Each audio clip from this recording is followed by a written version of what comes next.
Hey guys, and welcome along. This time we're having a day trip to Glasgow. Now, when I say a day trip, it's only a couple of hours, so there was no time to waste. Into town to have a look around, and I have to say Glasgow is absolutely stunning.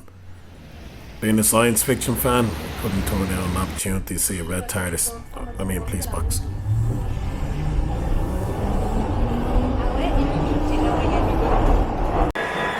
Glasgow subway is quite the experience. They're a lot smaller than they actually look, but it's a great old experience. So, being a bit of a rainy day, we decided to head indoors to the Transport Museum. We've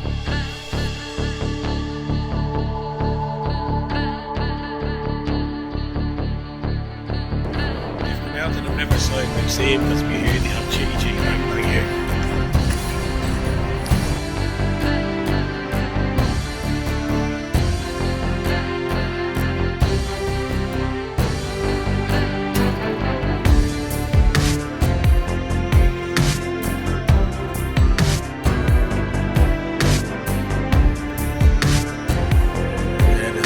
Museum's pretty cool. Riverside Museum is Glasgow's award-winning transport museum with over 3,000 objects on display there. Everything from skateboards to locomotives, paintings to prams, cars to stormtroopers.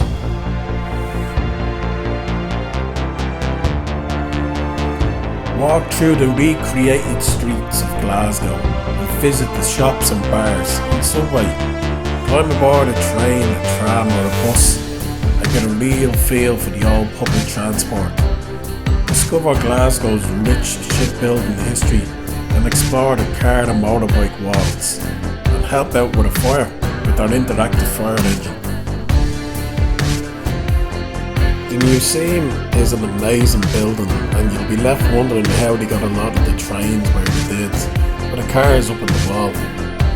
The staff are equally amazing and polite and take great pride in their work. It gets even more interesting when you head on outside to see the tall ships waiting.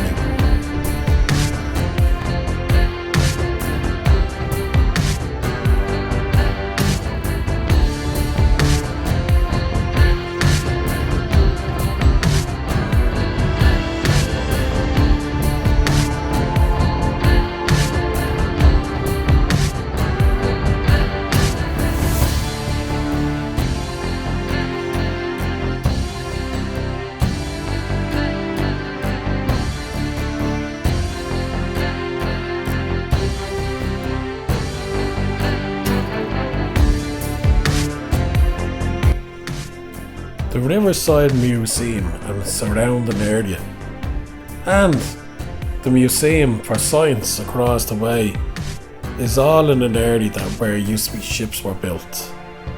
It is currently starting to be redeveloped, and it should be a very interesting place to come back and see in a few years' time when more money has been put into the area. I was happy to get to see it as it is now, before it is redeveloped, and look forward to seeing it in the future. No chitty at the Transport Museum, even though it's shown on the internet. Maybe it's just there on a one-off thing, so don't be expecting it if you go. Yeah, I was a little bit disappointed because Chitty wasn't there, but big deal. The museum is free and it's absolutely brilliant, so get your asses down there when you're in Glasgow. Right, so back into town. We had a look around some of the shops and streets, which it's plentiful. Glasgow City is based on a grid system that not only makes it easy to navigate, but which also provides to be a huge draw for Hollywood filmmakers looking to mirror US cities on screen. It has doubled as Pennsylvania in World War Z, and San Francisco in Cloud Atlantis, and is going to be featured in more upcoming films such as Fast and Furious spin-offs. Throughout the summer months, George Square is a popular place to relax, enjoy a picnic, and watch people go and by their daily activities, surrounded by historic architecture. The Grand Central Station in Glasgow is an impressive structure in itself. moving over 33 million passengers in 1 year alone. It's the 12th busiest railway station in Britain. As stated earlier, there is massive redevelopment going along the Clyde Quays, and eventually it's going to be an absolutely amazing place to be, which I'm sure property prices will skyrocket for. It's going to be a trendy place to want to be place. There's a little chain bridge over the Clyde. It looks very similar to the chain bridge that you see in Budapest, just on a much smaller scale. I haven't done my homework, nor am I a betting man, but if I was, I'd put money on it that the chain bridge was actually built here in Scotland and shipped out to Budapest. So as I said earlier, it was only a quick trip.